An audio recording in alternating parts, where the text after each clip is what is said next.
মুবারক। ঈদ মুবারক। ঈদ মুবারক। কেমন লাগছে তোমার ঈদ মাঠে এসে? আলহামদুলিল্লাহ ভালো। বলো ঈদ মুবারক। ঈদ মুবারক। জোরে বলো। ঈদ মুবারক। বাণিজ্য মেলা এত মানুষ, তারপরে অনেক ভালো লাগছে, নামাজ আছে। এই মাঠে আমি তো কখনো আসি নাই, এই মাঠটা নতুন হয়েছে আর এটা দেখতেও ভালো লাগতেছে। মসজিদেই হতো, কিন্তু এবার প্রথম মাঠে হচ্ছে। কোনটা চাও এখন থেকে, কোনটা চাও? মাঠে।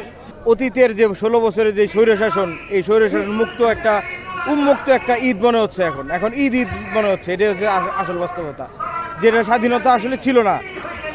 গত যতগুলো ঈদের সময় যতগুলো জামাতে যাওয়া হয়েছে, প্রত্যেকটা জামাতের মধ্যে যে সমস্যাটা ছিল সেটা হচ্ছে কি সবাই রাজনীতি নিয়ে আলাপ আলোচনা করতো। বাট এখন দেখা যাচ্ছে বা এই প্রত্যাশা নিয়ে আসছি যে এখানে কোনো রাজনৈতিক কোনো কিছু না, সুন্দর সুষ্ঠুভাবে সবাই যাতে একত্রিত হয়ে একটা ঈদ আমরা সবাই আসতে পারি, উপস্থিত হতে পারি, এই প্রত্যাশা নিয়ে আর কি আসা। এত সুন্দর একটা আয়োজন করছে শোনার পরে আমাদের মহল্লার থেকে আমরা আসার পরে আরও বেশি আনন্দিত। এবারকার রমজানের জিনিসপত্র কোনো কিছু বাড়ে নাই। এইবারকার মতন মানে এত দাম কম, জিনিসপত্রের দাম যে এত কম গেছে যা বলার বাইরে। বিদ্যুৎ তো যায়ই নাই, বিদ্যুৎ কোনো বাতে যায় নাই। আর সবচেয়ে বড় কথা হলো যে পেঁয়াজের দাম, আলুর দাম, ডিমের দাম, সোলার দাম সব কম। মানে এই রকম আমি আর কোনো দিন আমার লাইফে আমি দেখি নাই। এত আনন্দিত তো যা বলার বাইরে। এবারকার আমরা যে কিভাবে আনন্দিত হয়েছি যা কল্পনা বলা যাবে না আপনাদেরকে। যে মনের থেকে অনেক একটা আনন্দ, অনেক অনেক আনন্দ। এত আনন্দ, এত ভালোবাসা আমাদের জনগণ সবাইকে নিয়ে একটা ঈদ করতেছি এই মাঠের ভিতরে। তো রাসূলুল্লাহ সাল্লাল্লাহু আলাইহি ওয়াসাল্লাম থেকে সুন্নাহ তো আমাদের মাঠে পড়া যথাসম্ভব। আমরা যেহেতু ঢাকাবাসী মাঠ পাই না, সেই হিসেবে মাঠে পড়তে পারি না।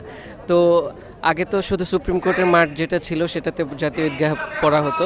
এখন আরেকটা বড় একটা মাঠ পেয়েছি, বা আমরা নগরবাসী আমাদেরকে সুযোগ করে দেওয়ার জন্য ধন্যবাদ। ঈদগাহ মাঠে নামাজ পড়া হয় না সব সময়, তাই এবারকার এই আয়োজনটা আমি খুব খুশি। আমার ছেলেদেরকে নিয়ে 3 ছেলেদেরকে নিয়ে আসছি।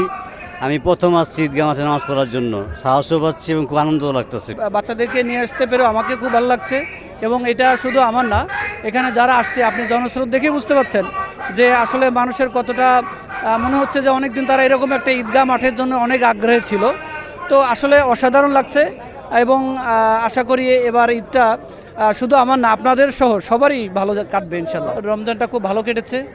আর আমার সাথে দেখছেন যে আমার 3 ছেলে আছে। আমার 2 ছেলে ওরা পুরা সম্প্রদায় করেছে আলহামদুলিল্লাহ এবং নামাজ পড়েছে। আর ভালো, এবং রমজানটা খুব ভালো কেটেছে আমাদের। সেহরি ইফতার সব মিলে ভালো কেটেছে। জানি না আল্লাহ কতদিন বেঁচে রাখবে, তবে এরকম রমজান যেন আমার ছেলেদের জীবনে যেন 100বার 1000বার চলে আসে আর কি।